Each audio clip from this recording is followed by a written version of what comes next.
दोस्तों नमस्कार। कहानी सुने बार बार।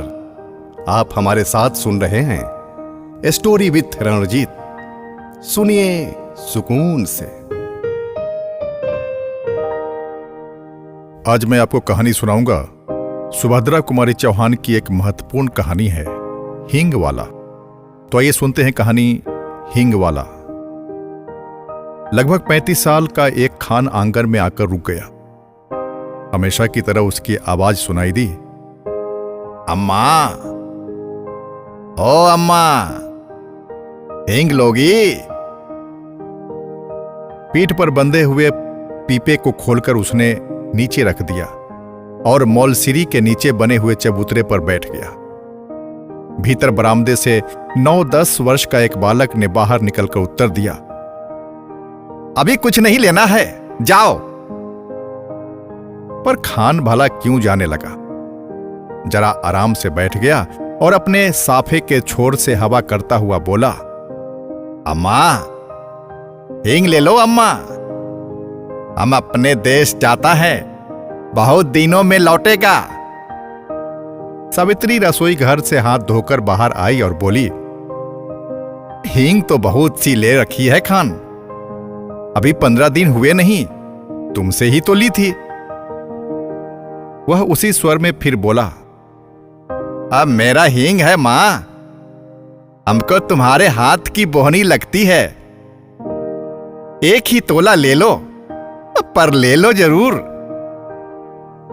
इतना कहकर फौरन एक डिब्बा सावित्री के सामने सरकाते हुए कहा, तुम और कुछ मत देखो मां, यह हींग 1 नंबर है।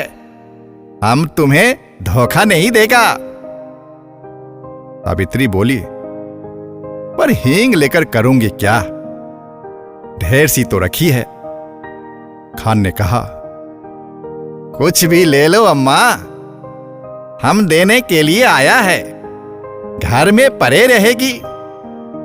हम अपने देश को जाता है, खुदा जाने कब लौटेगा। और खान बिना उत्तर की प्रतीक्षा किए हींग तोलने लगा। इस पर सावित्री के बच्चे नाराज हुए। सभी बोल उठे, मत लेना मां, तुम कभी न लेना। जबरदस्ती तोले जा रहा है। सावित्री ने किसी का बात का उत्तर न देकर हींग की पुड़िया ले ली। पूछा, कितने पैसे हुए खान? 35 पैसे अम्मा। खान ने उत्तर दिया। सावित्री ने 7 पैसे तौले के भाव से 5 तोले का दाम 35 पैसे लाकर खान को दे दिए। खान सलाम करके चला गया। पर बच्चों को मां की यह बात अच्छी नहीं लगी। बड़े लड़के ने कहा, मां, तुमने खान को वैसे ही 35 पैसे दे दिए। हींग की कुछ जरूरत नहीं थी। छोटा मां से चीरकर बोला, दो मां, 35 पैसे हमको भी दो। हम भी बिना लिए नहीं रहेंगे। लड़की, जिसकी उम्र 8 साल की थी, बड़े गंभीर स्वर में बोली, तुम मां से पैसे ना मांगो, वह तुम्हें ना देगी। उनका बेटा वही खान है। सावित्री की बच्चों की बातों पर हंसी आ रही थी। उसने अपनी हंसी दबाकर बनावटी क्रोध में कहा, चलो चलो, बड़ी बातें बनाने लग गए हो। खाना तैयार है, खाओ। छोटा बोला, पहले पैसे दो, तुमने खान को दिए हैं।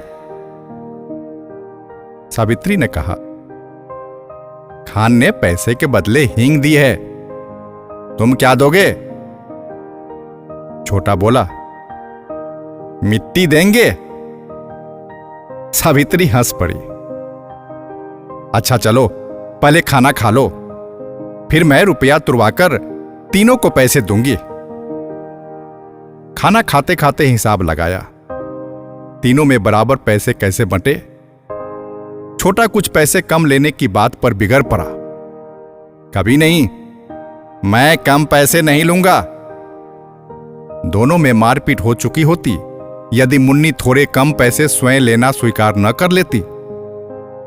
कई महीने बीत गए। सावित्री को सब हींग खत्म हो गई।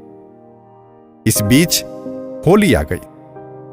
होली के अवसर पर शहर में खासी मारपीट हो गई थी। सावित्री कभी कभी सोचती, हींग वाला खान तो नहीं मारा गया। न जाने क्यों उस हींग वाले खान की याद उन्हें प्रायः आ जाया करती थी। एक दिन सवेरे सवेरे सावित्री उसी मौलसिरी के पेड़ के नीचे चबूतरे पर बैठी कुछ बुन रही थी। उसने सुना उसके पति किसी से करे स्वर में कह रहे हैं, क्या काम है? भीतर मत जाओ, यहां आओ। उत्तर मिला, हींग है, मेरा हींग। और खान तब तक आंगन में सावित्री के सामने पहुंच चुका था। खान को देखते ही सावित्री ने कहा, बहुत दिनों के बाद आए हो खान, हींग तो कब की खत्म हो गई। खान बोला, अपने देश गया था अम्मा, परसों ही लौटा हूं। सावित्री ने कहा, यहां तो जोरों की दंगा हो गया है। खान बोला, सुना, समझ नहीं है लड़ने वालों में। सावित्री बोली, खान, तुम हमारे घर चले आए, तुम्हें डर नहीं लगा? दोनों कानों पर हाथ रखते हुए खान बोला, ऐसी बात मत करो अम्मा। बेटे को भी क्या मां से डर हुआ है जो मुझे होता? और उसके बाद ही उसने अपना डिब्बा खोला और एक छटांग हींग तोलकर सावित्री को दे दी। रेजगारी दोनों में से किसी के पास नहीं थी। खान ने कहा, वह पैसा फिर आकर ले जाएगा। सावित्री को सलाम करके वह चला गया। इस बार लोग दशहरा दूने उत्साह के साथ मनाने की तैयारी में थे। 4 बजे शाम को मां काली का जुलूस निकलने वाला था। पुलिस का काफी प्रबंध था। सावित्री के बच्चों ने कहा, हम भी काली का जुलूस देखने जाएंगे। सावित्री के पति शहर से बाहर गए थे। सावित्री स्वभाव से भीरू थी। उसने बच्चों को पैसों का, खिलौनों का, सिनेमा का न जाने कितने प्रलोभन दिए, पर बच्चे न माने, और न माने सो न माने। नौकर रामू भी जुलूस देखने को बहुत उत्सुक हो रहा था।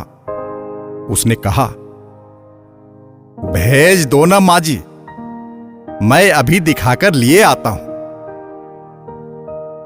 लाचार होकर सावित्री को जुलूस देखने के लिए बच्चे को बाहर भेजना पड़ा।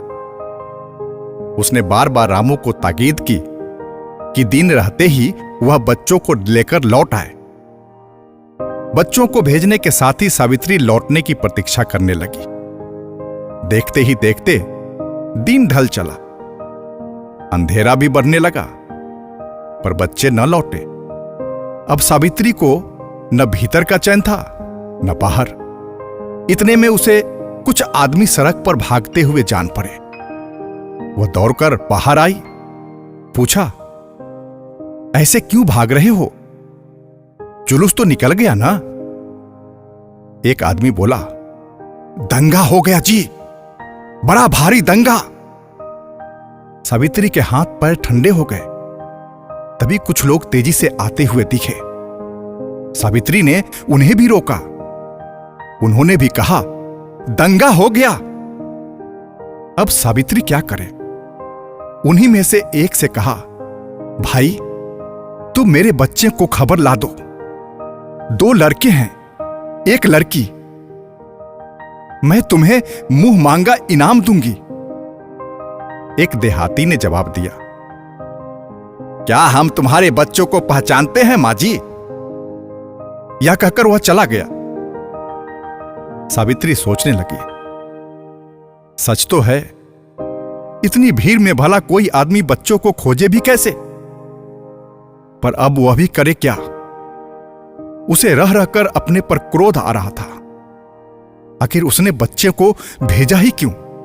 वे तो बच्चे ठहरे, जिद तो करते ही, पर भेजना उसके हाथ की बात थी। सावित्री पागल सी हो गई। बच्चों की मंगल कामना के लिए उसने सभी देवी देवता मना डाले। शोरगुल बढ़कर शांत हो गया। रात के साथ साथ निर्वता बढ़ चली, पर उसके बच्चे लौट कर ना आए। सावित्री हताश हो गई और फूट फूट कर रोने लगी। उसी समय उसे वही चिर परिचित स्वर सुनाई पड़ा, अम्मा, ओ अम्मा। सावित्री दौड़कर बाहर आई। उसने देखा उसके तीनों बच्चे खान के साथ सकुशल लौट आए हैं। खान ने सावित्री को देखते ही कहा, वक्त अच्छा नहीं है अम्मा, बच्चों को ऐसे भीड़ भाड़ में बाहर न भेजा करो।